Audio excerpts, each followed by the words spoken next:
고대 문명에 관해 우리가 아는 모든 것이 사실은 이야기의 일부에 불과하다면 어떨까요? 세계 곳곳에서 발견되는 설명하기 어려운 유적과 고대의 첨단 기술, 그리고 수수께끼 같은 유물들은 지금도 역사학자와 고고학자들을 당혹스럽게 합니다. 정확하게 정렬된 석조 구조물부터 여러 겹의 흙 아래 묻힌 잃어버린 도시까지, 이 고대의 미스터리들은 현대 과학조차 답하기 어려운 질문을 던집니다. 초기 문명은 정교한 도구 없이 어떻게 그토록 높은 정밀도를 구현했을까요? 멀리 떨어진 대륙들에서 왜 비슷한 건축 양식이 나타나는 것일까요? 그리고 수천 년의 세월 동안 어떤 지식이 사라졌을까요?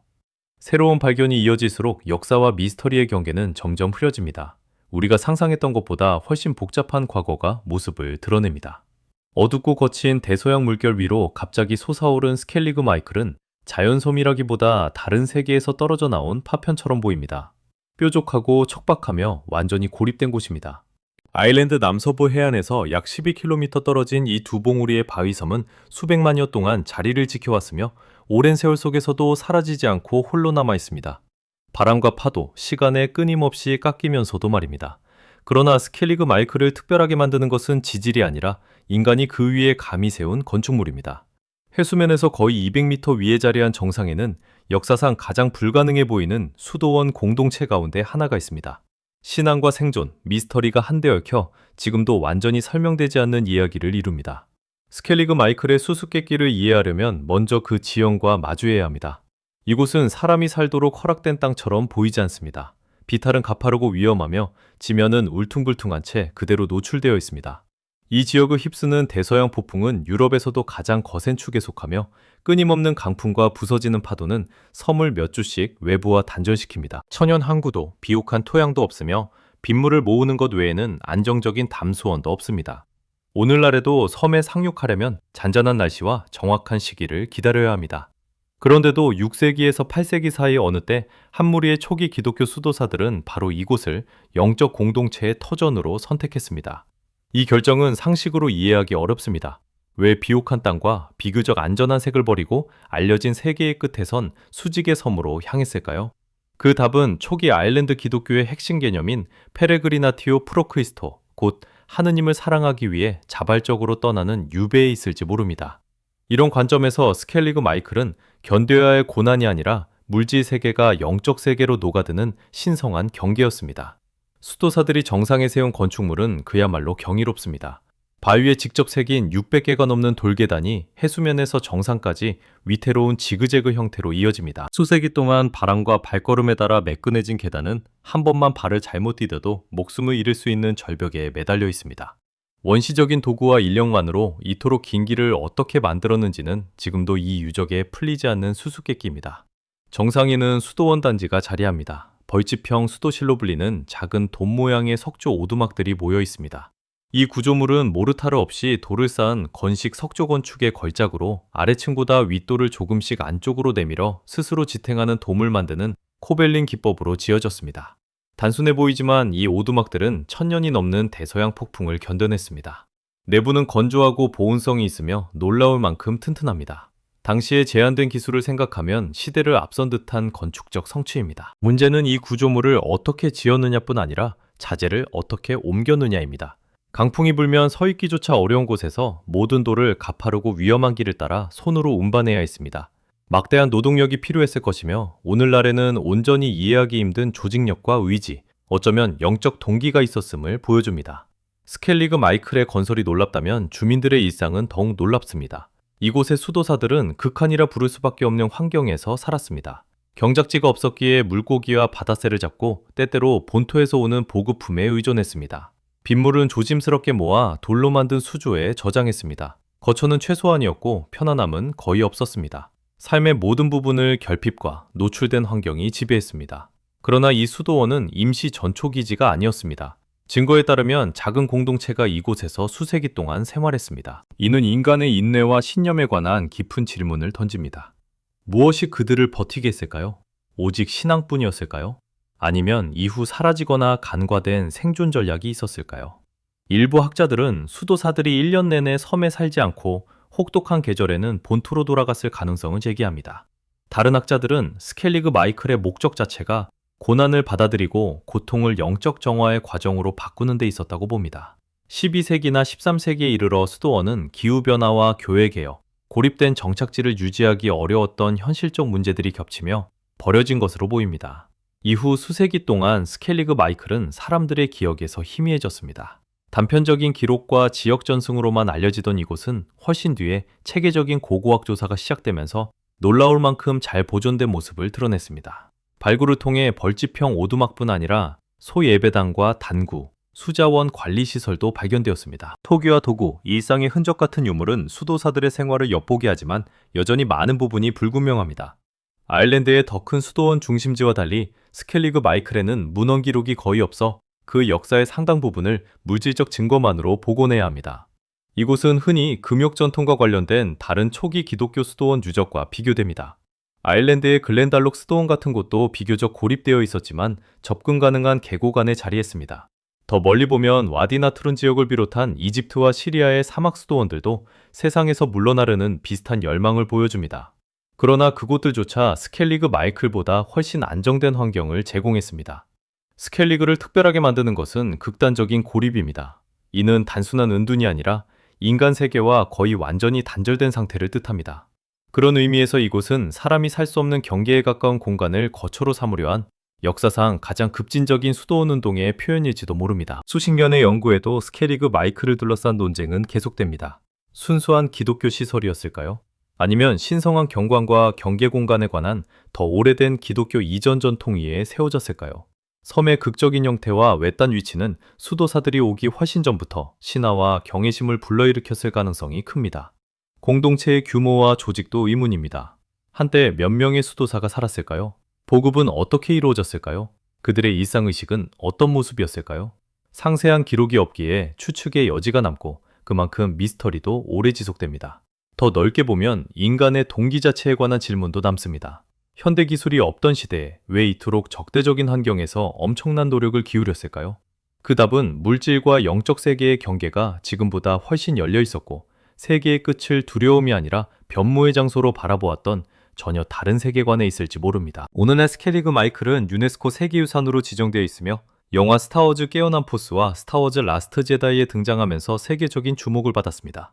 그러나 영화적 명성은 이곳의 깊은 의미를 일부만 보여줄 뿐입니다.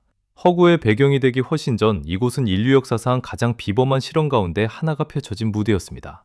소수의 사람들이 존재의 한계에 맞서 그 너머의 무언가를 추구한 곳입니다. 결국 스켈리그 마이클은 역설로 남습니다. 인간의 나약함과 회복력을 함께 보여주는 기념물이며 헌신과 집착의 경계가 흐려지는 장소입니다. 돌계단은 여전히 하늘을 향해 오르고 말없는 오두막들은 바다를 바라보며 미스터리는 언젠가 과거를 이해할 미래를 기다리듯 남아있습니다. 그리고 가장 오래 마음을 사로잡는 질문은 이것입니다. 스켈리그 마이클은 세상에서 벗어나기 위한 피난처였을까요? 아니면 그 너머의 무언가에 다가가려는 시도였을까요? 오늘날 매사추세츠주 턴턴강의 고요한 강변에는 수세기 동안 해석을 거부해온 거대한 수수께끼, 다이턴록이 숨어 있습니다. 얼핏 보면 시간과 물의 일부가 매끈해진 낡은 바위에 불과합니다. 그러나 빛의 방향이 바뀌면 표면에서 선과 형상, 기호가 혼란스럽게 얽힌 조각들이 드러납니다. 정체를 끝내 밝히지 않을지도 모를 여러 문명의 메아리가 층층이 겹친 듯합니다. 이것은 단순한 바위가 아닙니다. 300년이 넘도록 추측과 집착, 논쟁을 불러온 말없는 기록 보관소입니다. 지리적으로 다이턴록은 땅과 물이 만나고 오래된 이동로가 교차하던 경계 공간에 놓여 있습니다. 턴턴강은 고립된 통로가 아니라 내륙과 대서양을 잇는 역동적인 동맥이었습니다. 아메리카 원주민의 선조를 비롯한 이 지역 토착민들에게 강은 생명과 이동, 교류를 뜻했습니다. 이런 수수께끼의 유물이 이곳에 자리한 것은 우연이 아닐지도 모릅니다. 다이턴록이 정말 메시지라면 그 위치는 여행자나 기호를 읽을 줄 아는 사람들에게 보이도록 만들어졌음을 암시합니다. 유럽인이 이 바위를 처음 기록한 것은 17세기 후반으로 식민 정착민들은 호기심과 불안을 함께 느끼며 이상한 흔적을 문서로 남겼습니다. 그러나 초기 스케치들은 묘사가 크게 달랐고 이는 이후 모든 연구를 괴롭혀 해석상의 문제를 곧바로 드러냈습니다. 조각은 또렷하게 보기 어려웠고 자주 물에 잠겼으며 침식되거나 빛과 시선의 각도에 따라 왜곡되었습니다. 관찰자마다 서로 다른 기호를 발견한 듯 보였고 이는 깊은 질문을 낳았습니다. 그들은 진실을 찾아낸 것일까요? 아니면 혼돈 위에 의미를 투영한 것일까요? 수수께끼의 중심에는 조각 자체가 있습니다. 표면은 일관된 비문이라기보다 시간 속에서 의미가 겹치고 지워지고 다시 쓰인 여러 겹의 기록, 곧 팔림프세스트에 가깝습니다. 이 복잡성은 북아메리카 고고학에서 가장 오래된 논쟁 가운데 하나를 낳았습니다. 다이턴락을 누가 왜 새겼는가 하는 문제입니다. 가장 널리 받아들여지는 이론은 조각을 토착민의 작품으로 봅니다. 즉, 이 암각화는 그들이 돌에 남긴 흔적이라는 설명입니다. 하지만 이 설명에도 한계가 있습니다. 일부 흔적은 유난히 복잡해 모든 조각이 같은 문화적 기원에서 나온 것인지 의문을 품게 합니다. 이 불확실성 속에서 더 논쟁적인 가설들이 등장했습니다. 그중 하나는 콜럼버스보다 훨씬 앞서 노르드 탐험가, 곧 초기 바이킹들이 이 지역에 도달했다는 주장입니다. 지지자들은 일부 기호가 스칸디나비아 비문에 쓰인 룬 문자와 닮았다고 말합니다. 사실이라면 다이털록은 콜럼버스 이전 대서양 횡단 접촉을 입증하는 획기적인 증거가 됩니다. 그러나 이를 추측 이상의 수준으로 끌어올릴 고고학적 근거가 부족해 여전히 큰 논쟁을 부릅니다. 또 다른 오랜 이론은 16세기 초 신대륙 탐험 중 실종된 포르투갈 항해사 미겔 코르테레아를 중심으로 합니다. 이 해석에 따르면 조각은 그의 존재, 어쩌면 그의 운명까지 기록한 추모 비문입니다. 일부 기호는 이 이야기를 뒷받침하도록 해독되었지만 비판자들은 그런 해석이 일관된 언어학적 증거보다 선택적인 독해에 지나치게 의존한다고 지적합니다. 연구 방법이 발전하면서 다이털록에 대한 이해도 달라졌습니다. 3차원 스캐닝과 디지털 영상 같은 현대 기술로 고고학자들은 조각을 전례 없이 정밀하게 조사할 수 있었고 그 결과 중요한 사실이 드러났습니다. 바위 표면은 한 시점에 만들어진 것이 아니라 여러 단계에 걸쳐 새겨졌습니다. 다시 말해 다이턴록은 하나의 문화나 한 시대에만 속하지 않을 수 있습니다. 여러 세대가 누적해서 만든 유물일 가능성이 있습니다. 겹겹의 제작 역사는 모든 해석을 복잡하게 만들고 바위를 일종의 역사적 교차로로 바꿉니다. 다른 논쟁적 유물과 비교하면 그 독특함은 더욱 두드러집니다. 미네소타에서 발견된 켄싱턴 룬스톤도 북아메리카 바이킹 존재를 둘러싼 논쟁을 일으켰지만 오늘날 많은 학자는 이를 근대의 위조품으로 봅니다. 뉴요크 성석은 한때 미국 중서부에 고대 9세계의 영향이 있었음을 암시했지만 대부분 위조품으로 결론났습니다. 반면 다이턴옥은 이런 명확한 분류를 거부합니다.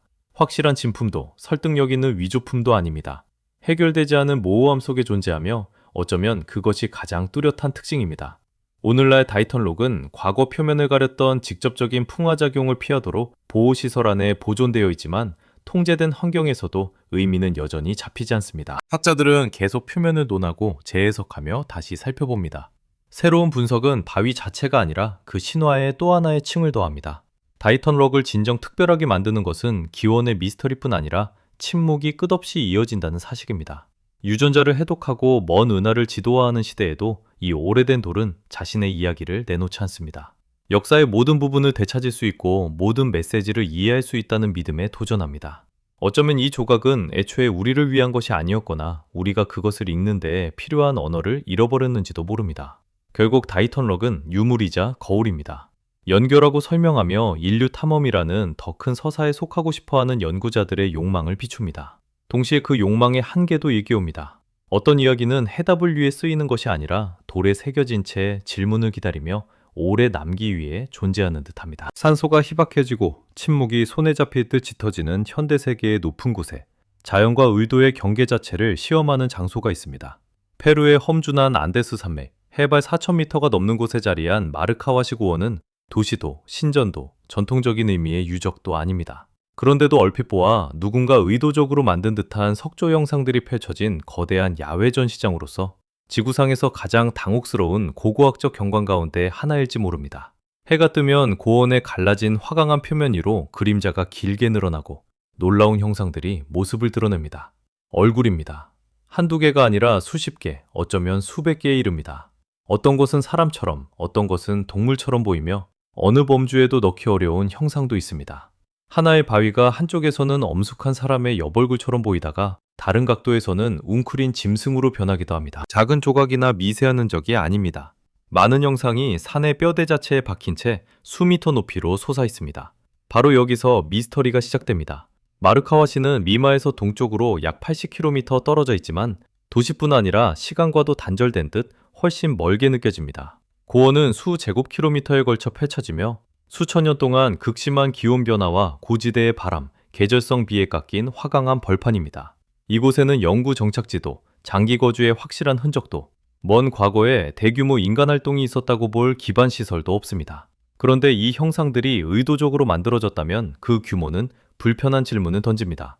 왜 하필 이곳이었을까요? 이 고도에서 도구를 운반하고 노동력을 조직하며 작업자들을 먹여 살리는 일은 이 지역에 알려진 어떤 고대 문명에도 극도로 어려웠을 것입니다. 고지대 토목 기술로 이름난 잉카 제국조차 마르카와시의 이와 비슷한 곳을 건설했다는 명확한 기록을 남기지 않았습니다. 이 고원은 안데스의 일반적인 정착과 건축 양식에서 벗어나 있는 듯합니다. 지역 주민들은 오래전부터 고원을 알고 있었지만 마르카와시가 과학계와 문화계에 널리 알려진 것은 20세기 중반 페루 탐험가 다니엘 루소의 연구를 통해서였습니다. 전통적인 고고학자들과 달리 루소는 급진적인 가설로 이곳을 바라보았습니다. 그는 형상들이 전적으로 자연의 산물이 아니라 사라진 고도로 발달한 선사 문명의 잔재라고 주장했습니다. 또한 조각들은 서로 다른 인류 집단과 동물, 상징적 존재를 나타내며 빛과 시점에 따라 다르게 보이도록 정교하게 설계되었다고 보았습니다. 그는 제작자들이 기술적 능력뿐 아니라 착시 현상에 대한 높은 이해도가 졌으며 경관 자체에 다차원 예술을 새겼다고 주장했습니다. 주류 과학계는 그의 생각을 회의적으로 보거나 이축했습니다. 그러나 동시에 이 가설은 수십 년 동안 사람들을 매료시켜 여행자와 연구자, 미스터리 탐구자들을 고온으로 불어들였습니다. 과학적으로 가장 널리 받아들여지는 설명은 침식입니다. 화강암은 가열과 냉각이 반복되면 팽창과 수축을 거듭합니다. 수천 년에서 수백만 년 동안 이 과정에 바람의 마모와 물의 침투가 더해지면 매우 불규칙한 형태가 만들어질 수 있습니다. 드물게는 그 형상이 우연히 익숙한 모습과 닮아 실제로 의도된 것이 없어도 특히 얼굴 같은 의미 있는 무늬를 인식하는 인간의 심리 현상인 파레이돌리아를 일으킵니다. 하지만 마르카와시는 이 설명의 한계를 시험합니다. 형상들의 밀도와 복잡성은 이례적입니다. 움직일 때 일부 형상이 다른 모습으로 변하는 방식은 순전히 우연이라 보기 어려운 공간적 일관성을 보여줍니다. 침식이 작용했더라도 인간이 방향을 잡거나 형태를 보강했을 수 있다는 주장도 있습니다. 자연과정과 의도적인 수정이 협력했다는 것입니다. 그러나 이를 입증할 명확한 도구 자국이나 건설잔해 관련 유물은 아직 발견되지 않았습니다. 마르카와시에 대한 정식 고고학 조사는 안데스의 주요 유적에 비해 제한적이었습니다. 조사에서는 임시 거처와 길, 흩어진 유물 등 소규모 인간 활동의 흔적이 확인되었지만 형상들이 암시하는 규모의 기념비적 작업을 보여주는 증거는 없습니다. 역설적으로 이 증거의 부재 자체가 미스터리의 일부입니다. 이 거대한 돌을 깎거나 다듬을 수 있는 문명이 존재했다면 도구와 정착지, 문화적 유산은 어디에 있을까요? 마추픽추와 삭사요아만에는 건축기술과 사회조직, 일상생활을 보여주는 풍부하고 분명한 증거가 있습니다. 마르카와시에는 그런 명확함이 없고 모호함만 남습니다. 그렇다고 이곳만 유별난 것은 아닙니다. 세계 곳곳에는 자연 형상이 인간의 설계처럼 보이는 장소가 있습니다. 미국의 산에 놓인 바리 얼굴이나 튀르키의 카파도키아의 풍화된 암석은 침식이 얼마나 익숙한 형상을 만들 수 있는지 보여줍니다. 그러나 이런 사례는 대개 고립되어 있거나 수가 적습니다. 마르카와시의 독특함은 규모에 있습니다. 고원 전체가 모호한 형상들로 가득해 경관 자체가 무언가를 표현하려는 듯 보입니다. 일부 연구자는 상징적 의도로 거석을 다듬거나 배치한 다른 지역의 거석 전통과 느슨하게 비교하기도 합니다. 하지만 유럽의 선돌이나 아메리카의 조각된 거석과 달리 마르카와시에는 인간이 배치했다는 명확한 증거나 문화적 맥락이 없습니다. 이곳을 둘러싼 이론은 크게 세 가지로 나뉩니다. 첫째는 순수한 지질학적 설명입니다. 고원은 자연적으로 형성되었고 보이는 형상은 침식과 인간의 패턴 인식이 결합한 결과라는 견해입니다. 이 견해는 과학계에서 널리 받아들여집니다.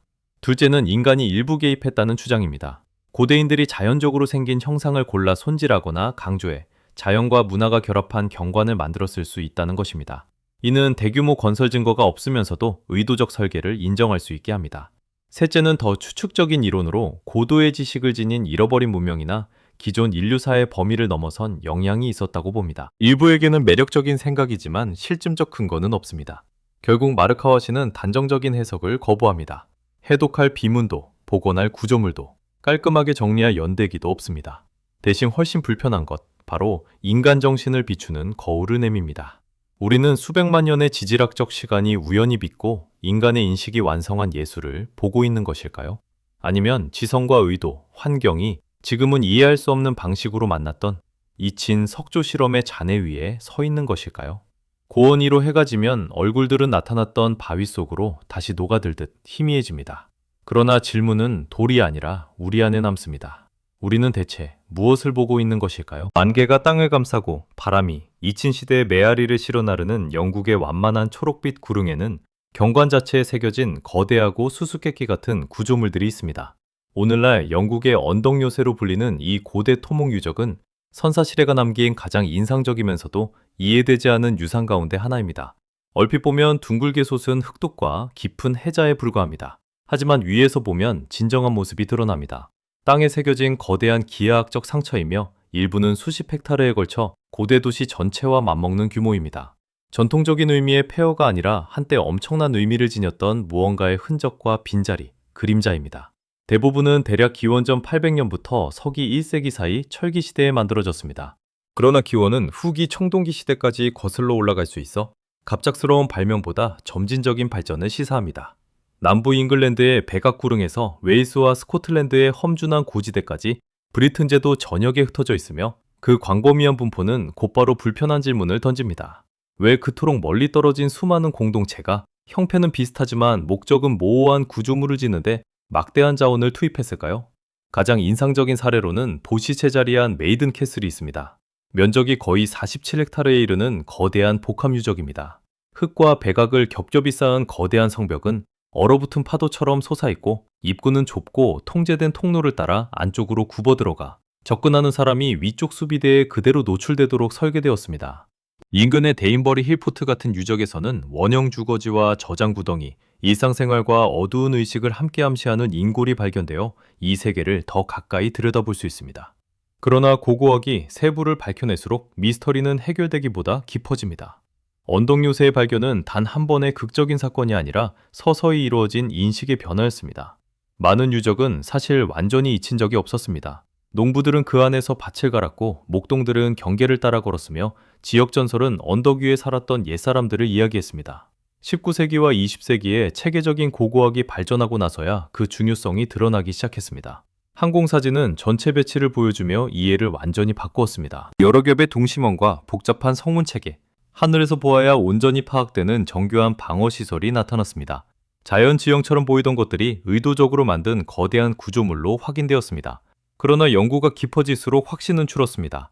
요새였다면 지속적인 전쟁의 흔적은 어디에 있을까요? 많은 유적에는 광범위한 파괴 흔적이 놀라울 만큼 부족합니다. 뚜렷한 화재층도, 대규모 포위 공격의 결정적 증거도 없습니다. 정착지였다면 왜 일부에는 장기 거주의 흔적이 거의 없을까요? 순전히 상징적 시설이었다면 왜 건설에 엄청난 노동력을 들였을까요? 공학적 규모만으로도 경이롭습니다. 금속 기계도 대규모 운반용 가축도 없이 공동체 전체가 산업적 규모로 산비탈을 바꾸었습니다. 거대한 해자를 파고 흙을 높이 쌓아 성벽을 만들었으며 지금은 썩어 사라진 목재골조로 보강했습니다. 일부 입구는 공격자를 좁고 굽은 통로로 몰아 끊임없이 공격에 노출시키는 살상구역으로 의도적으로 설계되었습니다. 무질서한 부족의 작업이 아닙니다. 장기간 대규모 노동력을 동원하고 유지할 수 있는 계획과 권위, 조직력을 갖춘 사회를 뜻합니다. 발굴에서는 곡물 저장 구덩이와 동물뼈, 토기 조각, 원형 가옥의 기둥 구멍 등 울타리 안의 생활 흔적이 발견되었습니다. 그러나 더 불편한 증거도 나왔습니다. 데인버리 같은 곳에서는 폭력적인 죽음의 흔적이 있는 인골, 두개골과 골절된 뼈, 정성껏 매장되지 않고 구덩이에 버려진 시신이 발견되었습니다. 전투의 희생자였을까요? 처형된 사람들이었을까요? 아니면 제의적 희생의 참여자였을까요? 증거는 하나의 이야기로 정리되지 않습니다. 언덕 요새를 이해하려면 더 넓은 맥락에서 보아야 합니다. 철기시대 유럽에서 요새화된 정착지는 드물지 않았습니다. 갈리아의 오피다부터 중부 유럽의 산정 울타리까지 공동체들은 방어 가능한 위치와 상징적 중심지를 찾았습니다. 그러나 영국의 언덕 요새는 유별납니다. 밀도는 놀랍고 형태의 다양성도 큽니다. 몇 헥타르만 둘러싼 작고 단순한 곳이 있는가 하면 메이든 캐슬처럼 넓고 복잡하며 군사적 필요만으로는 지나쳐 보이는 여러 겹의 방어선을 갖춘 곳도 있습니다. 마치 방어뿐 아니라 사람들에게 깊은 인상을 주고 권력과 정체성, 영속성을 경관 위에 드러내려던 듯합니다. 널리 알려진 한 이론은 언덕 요새가 부족 권력의 중심지로서 지배층이 교역을 통제하고 잉여물자를 저장하며 권위를 과시한 곳이라고 봅니다. 다른 견해는 상설 정착지가 아니라 위기 때만 사용한 피나처였다고 설명합니다. 최근의 해석은 모임과 연애, 의식을 통해 공동체의 유대를 강화한 사회적, 제의적 중심지로 봅니다. 시대에 따라 이 모든 기능을 수행했고 사회가 변하고 외부 압력이 달라지면서 역할도 바뀌었을 수 있습니다. 그리고 가장 큰 미스터리 가운데 하나인 쇠퇴가 찾아옵니다. 로마가 브리튼을 정복할 무렵 많은 언덕 요새는 이미 쇠퇴했거나 완전히 버려졌습니다. 자체적인 요새와 도시 체계를 갖춘 로마인들은 이 구조물들을 무조건 파괴하지 않았습니다. 많은 경우 아예 무시했습니다. 이는 언덕 요새가 수행하던 기능이 이미 사라지고 새로운 조직과 통제 방식으로 대체되었음을 시사합니다. 하지만 한때 삶의 중심이던 거대한 건축물이 쓸모 없어질 만큼 근본적으로 무엇이 바뀐 것일까요? 이를 지은 사람들은 어떤 문헌도 남기지 않았습니다. 의도를 설명할 비문도, 연대기도, 시간을 넘어 전해진 목소리도 없습니다. 우리가 아는 모든 것은 흙과 뼈, 토양의 무늬와 일상의 파편에서 추론한 것입니다. 이 침묵이야말로 가장 깊은 미스터리일지 모릅니다. 철저히 연구된 영국 같은 땅에서도 인류사의 한 장 전체가 여전히 불완전하다는 사실을 받아들이며 우리 이해의 한계와 마주하게 합니다. 오늘날 언덕 요새는 경관 속에 조용히 남아 있습니다. 성벽은 풀로 덮였고 한때 전사가 섰을지 모를 자리에서 양들이 풀을 뜯으며 방문객들은 발 아래 쌓인 역사의 깊이를 미처 알지 못한 채 경계를 걷습니다. 그러나 그 안에 서서 성벽의 곡선을 따라가고 주변 땅을 바라보면 오래전의 침묵과 더불어 새로운 이야기가 숨겨져 있습니다. 선을 따라가고 주변 땅을 바라보면 오래되었지만 해결되지 않은 무언가를 느끼게 됩니다. 이 구조물들은 우연히 만들어진 것이 아닙니다. 의도와 의미가 있었고 건설자들에게 대단히 중요했습니다. 그래서 마지막 질문이 남습니다. 그들은 무엇을 뜻했을까요? 보이지 않는 적을 두려워해 세운 요새였을까요? 분열된 세계의 권력 중심지였을까요? 의식을 통해 공동체를 땅과 서로에게 결속시킨 신성한 공간이었을까요? 아니면 더 복잡한 무엇이었을까요? 수세기에 걸쳐 우리가 겨우 상상할 수 있는 방식으로 진화한 방어와 정체성, 신앙이 뒤섞인 다기는 경관이었을지도 모릅니다. 영국의 언덕 요새는 쉬운 답을 주지 않습니다. 대신 사라진 사고방식의 기념물로 서 있습니다. 과거가 언제나 완전히 복원할 수 있는 이야기는 아니라는 사실을 일깨웁니다. 때로 과거는 말이 아니라 흙과 침묵, 시간으로 쓰인 수수께끼입니다. 뜨거운 바람이 몇 분 만에 발자국을 지우고 침묵이 끝없이 지평선으로 뻗는 이라크 북부의 광활하고 가혹한 사막에서 하트라의 폐허는 잊힌 세계의 유령처럼 솟아 있습니다. 얼핏 보면 시간에 삼켜진 또 하나의 고대 도시처럼 보입니다. 그러나 풍화된 돌 아래에는 여러 세대의 역사학자와 고고학자, 탐험가를 괴롭힌 수수께끼가 숨어 있습니다. 하트라는 단순한 도시가 아니라 역설이었습니다. 적대적인 사막 한가운데 완벽하게 계획된 원형 요새이자 여러 문명이 만난 종교 성소였으며 로마 제국의 힘마저 견뎌냈지만 결국 역사 속으로 사라진 거점이었습니다. 그 이야기는 우리가 아는 사실뿐 아니라 아직 설명하지 못한 것에 관한 것이기도 합니다. 하트라는 고대 메소포타미아 문명의 요람인 티그리스강과 유프라테스강 수계 사이 이라크 북부 자지라 지역에 있습니다. 하지만 강변에서 번성한 비옥한 도시들과 달리 하트라는 안정적인 수원과 농업 생산지에서 멀리 떨어진 채 고립되어 있었습니다. 이것만으로도 가장 근본적인 첫 번째 미스터리가 생깁니다. 왜 이곳에 대도시를 세웠을까요? 대부분의 고대 도시는 생존을 위해 강에 의존했습니다. 바빌론과 우르, 니네베는 모두 물 덕분에 번영했습니다. 하트라는 이 논리를 거슬렀습니다. 그 위치는 우리가 완전히 이해하지 못한 전략적 목적이 있었거나 기존의 추정보다 훨씬 뛰어난 환경 적응 능력이 있었음을 암시합니다. 일부 학자는 지중해 세계와 페르시아, 그 너머를 잇는 사막 교역로의 대상 거점이었다고 봅니다. 다른 학자들은 방어를 위해 고립된 위치를 선택했다고 생각합니다. 그러나 어느 설명도 건축물의 규모와 정교함을 완전히 설명하지 못합니다. 지역 주민들은 오래전부터 폐허를 알고 있었지만 하트라가 세계사에 본격적으로 등장한 것은 19세기와 20세기 초 유럽 탐험가와 고고학자들이 메소포타미아를 체계적으로 기록하기 시작하면서였습니다. 발굴 결과 이 도시는 대략 기원전 2세기부터 서기 2세기 사이 파르티아 제국의 전성기에 형성된 것으로 드러났습니다. 거대한 방어시설과 기념비적 신전, 정교한 조각상, 여러 언어로 된 비문이 발견되며 사람들을 놀라게 했습니다. 폐허의 엄청난 규모는 하트라가 작은 전초기지가 아니라 고대의 대도시들과 비슷한 수준으로 노동력과 자원, 지식을 조직할 수 있었던 지역 강국임을 보여주었습니다. 그러나 로마나 바빌론과 달리 하트라는 흥망을 설명하는 방대한 문헌을 남기지 않았습니다. 돌에 보존된 도시의 목소리는 오직 파편으로만 들려옵니다. 하트라의 가장 눈에 띄는 특징은 도시 설계일 것입니다. 도시는 거의 완벽한 원형으로 건설되었고 100개가 넘는 탑으로 보강된 거대한 성벽이 둘러싸고 있었습니다.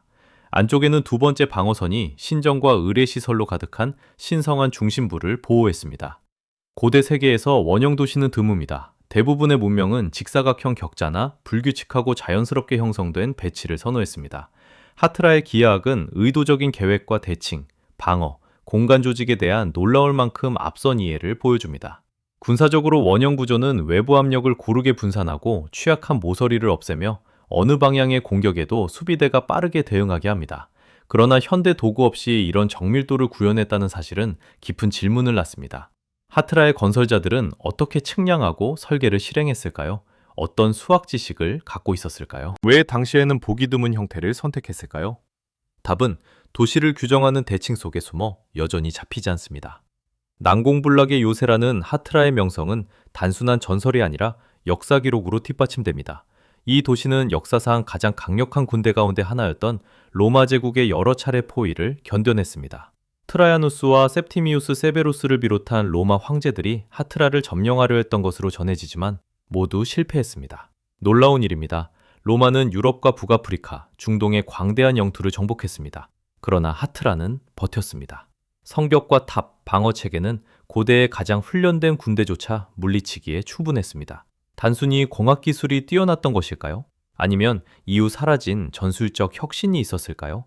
일부 역사학자는 여러 겹의 방어선과 높은 사격 위치가 치명적인 우위를 제공했다고 봅니다. 다른 견해는 사막 환경 자체가 천연의 동맹처럼 작용해 침략군이 성벽에 도달하기도 전에 약화시켰다고 설명합니다. 어느 쪽이든 로마에 맞서 살아남은 하트라의 역사는 가장 크고 오래된 미스터리 가운데 하나입니다.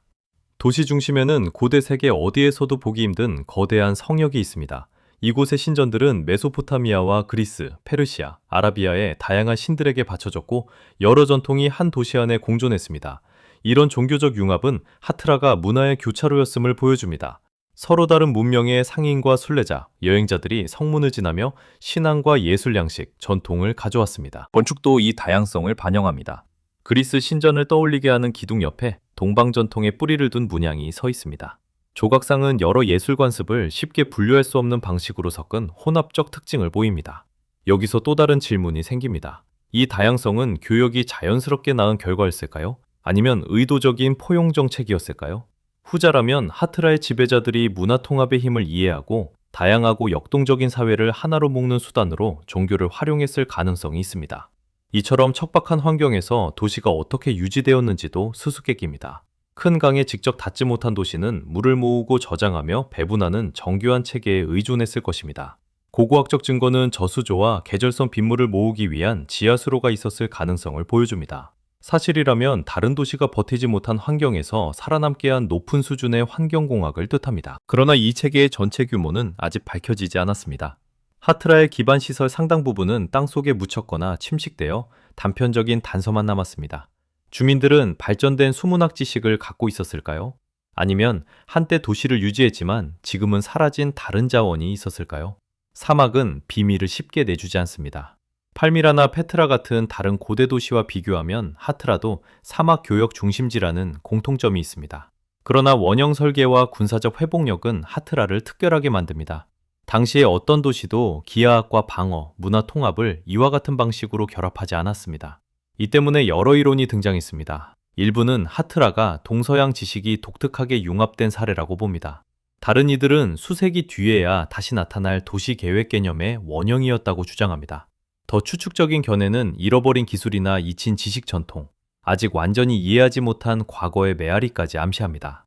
하트라는 돌에 새겨진 수수께끼로 남아있습니다. 존재해서는 안 될 듯하지만 존재했던 도시, 정복할 수 없었지만 결국 무너진 요새, 흔적도 없이 사라진 문화의 등대입니다.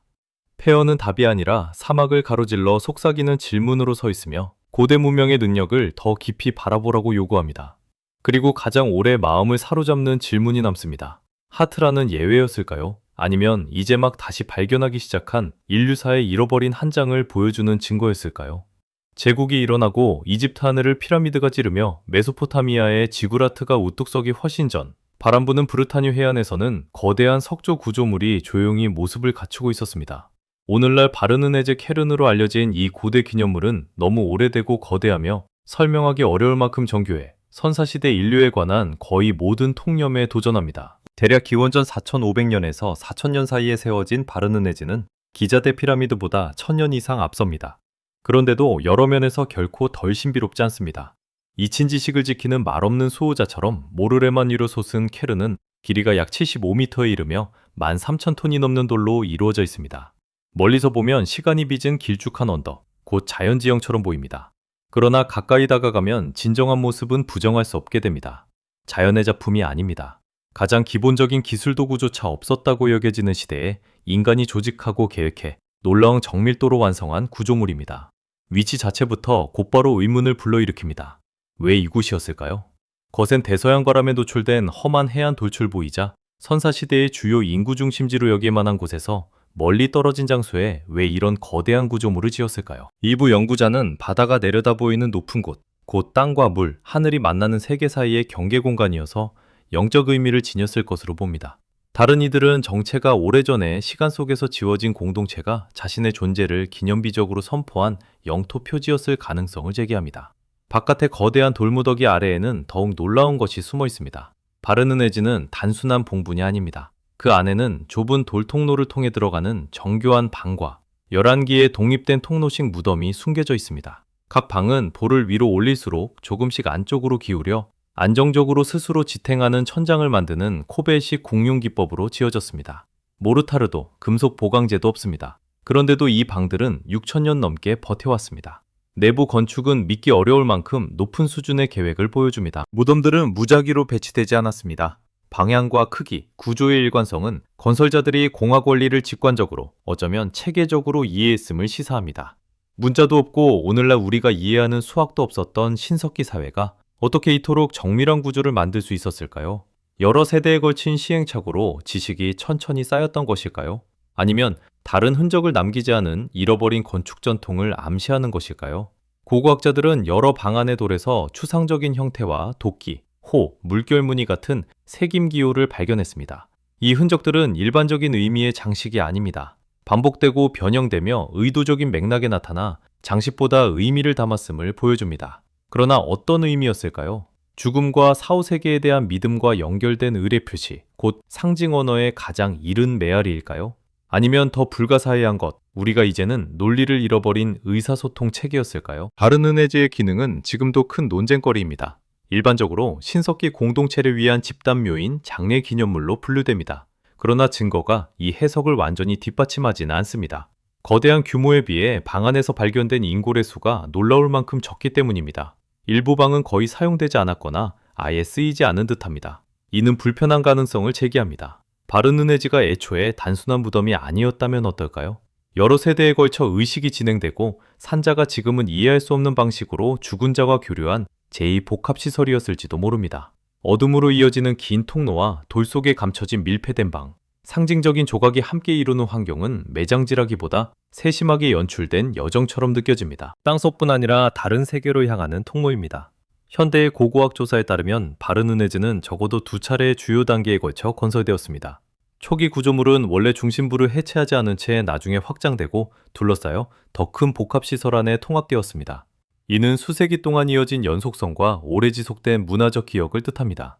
두 번째 단계의 건설자들은 선대의 작업을 보존하고 확장할 만큼 충분히 이해했습니다. 그러나 문헌 기록이 없는 사회에서 이 지식은 어떻게 전해졌을까요? 구전 전통만으로 여러 세대에 걸친 건축의 일관성을 설명하기에는 부족해 보입니다. 아일랜드의 통로식 무덤이나 스코틀랜드의 방형 캐른 같은 유럽의 다른 신석기 기념물과 비교해도 바르느네즈는 오래된 연대뿐 아니라 규모와 복잡성에서 두드러집니다.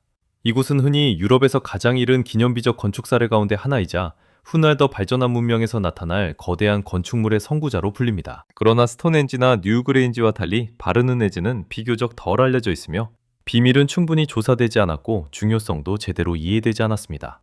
이 무명성이 오히려 사람을 끌어당기는 이유일지 모릅니다. 대대적으로 복원되거나 강하게 해석된 유적과 달리 바르느네즈에는 가공되지 않은 진정성이 남아있습니다.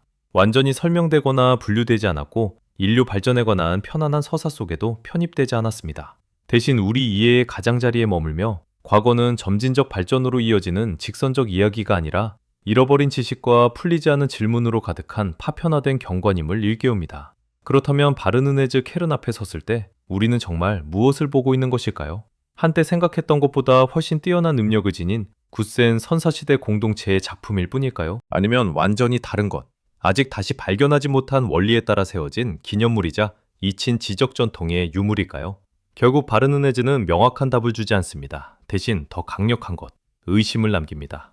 조상에 관해 안다고 믿는 것에 대한 의심, 초기 인류 능력의 한계에 대한 의심입니다. 그리고 가장 흥미로운 것은 우리가 공유하는 과거의 얼마나 많은 부분이 이미 시간 속에 사라졌는지에 대한 의심입니다. 아직도 이해하기 어려운 사람들이 만든 이토록 거대하고 정밀하며 오래 견딘 구조물이 존재할 수 있었다면 우리가 가능하다고 믿은 모든 것에 조용히 도전하며 역사의 표면 아래 묻혀 기다리는 또 다른 것은 무엇일까요? 고대 수도장 안에서 멀지 않은 산시성의 조용하고 평범해 보이는 평원 아래에는 세계에서 가장 흥미롭지만 겉으로 드러나지 않는 고고학 유적 가운데 하나인 한양릉이 있습니다. 얼핏 보면 높이 솟은 기념물이나 거대한 조각상이 주는 극적인 장관은 없습니다. 진시황 병마용에서 볼 수 있는 실물 크기의 전사들이 영원한 경계를 서고 있지도 않습니다. 그러나 이 땅 아래에는 더 깊은 것이 놓여 있을지 모릅니다. 영혼을 위해 세심하게 만든 완전한 세계, 축소된 제국입니다.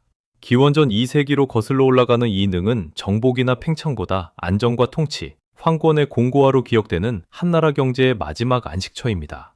그의 통치는 중국사의 전환점이었습니다. 진나라의 가혹하고 군사적인 유산에서 벗어나 더 체계적이고 조화로운 사회상으로 옮겨가는 변화였습니다. 그 전환은 무엇보다 무덤의 설계에 선명하게 드러납니다. 지리적으로 유적의 위치는 전략적이면서 상징적입니다. 초기 제국, 중국의 문화적 정치적 중심부인 웨이어강 인근에 자리한 능은 산속이나 요새화된 지형에 숨지 않고 탁 트인 땅에 놓였습니다. 이는 물리적 고립에 의존해 보호받기보다 지하에 설계된 복잡성과 의도에 기대는 다른 종류의 자신감을 보여줍니다. 마치 한양능의 진정한 비밀은 거리가 아니라 의미로 감추려했던 것처럼 보입니다.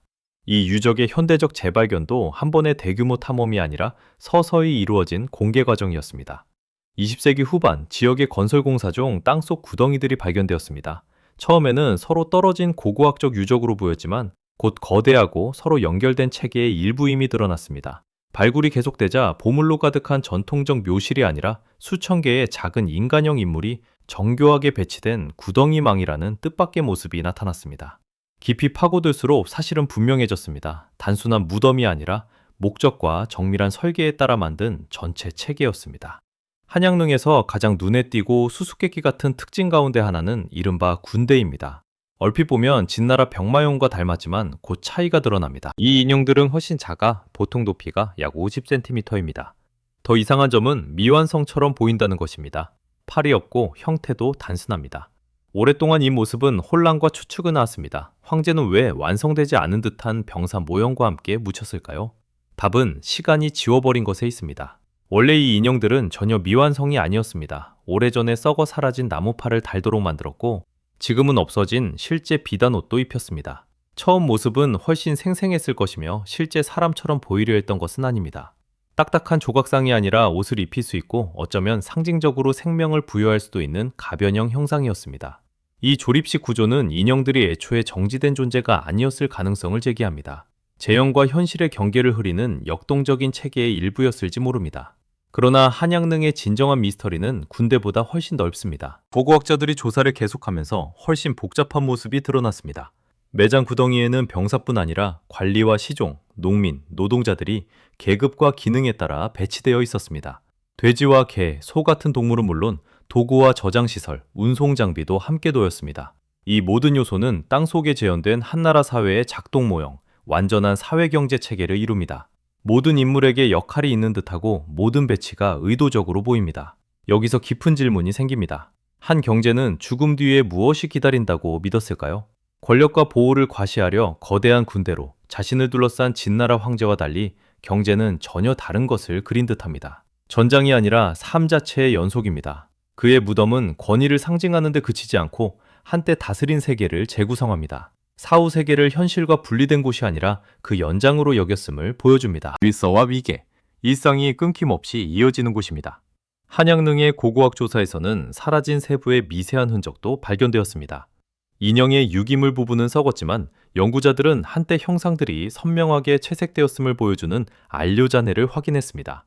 흙에 남은 자국은 정교한 옷무늬를 드러내며 현존하는 인형만으로 짐작할 수 있는 수준을 훨씬 뛰어넘는 장인 기술을 보여줍니다.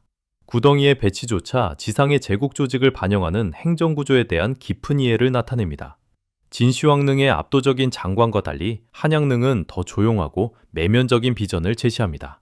진시황 병마용이 지배와 권력, 통제의 선언이라면 한양릉은 조화와 기능, 연속성을 강조한 세심하게 균형 잡힌 재구성입니다. 진나라는 군대를 만들었고 한나라는 사회를 만들었습니다. 진나라가 영원을 지배하려 했다면 한나라는 그 안에서 살아가려 했습니다. 그러나 수십 년의 발굴과 연구에도 많은 질문은 답을 얻지 못했습니다. 설계자들은 왜 흙과 나무, 천을 결합한 조립식 제작 방식을 선택했을까요? 무덤을 봉하기 전 인형을 조립하거나 옷을 입히는데 의례적 절차가 있었을까요? 황제 자신의 중앙요실은 왜 아직도 대부분 조사되지 않았을까요? 그리고 가장 흥미로운 점은 지금까지 발견된 것이 아직 숨겨진 훨씬 큰 설계의 일부에 불과한지 여부입니다. 여러 이론이 이 지하 세계의 목적을 설명하려 합니다. 일부 학자는 황제가 사후에도 기능하는 사회를 필요로 했다는 연속성의 믿음을 반영한다고 봅니다. 다른 이들은 실제 필요가 아니라 이상적인 통치상을 나타낸 상징적 모형이라고 설명합니다. 무덤이 최종적으로 봉인되기 전 의례 공간으로 사용되었고 인형들이 의식 공연의 참여자 역할을 했다는 가설도 있습니다. 또한 이 전체 체계가 부분적으로만 이해된 기술 역량을 암시할 만큼 높은 수준의 계획과 생산 능력을 보여준다는 가능성도 있습니다. 결국 한양릉은 단순한 설명을 거부합니다.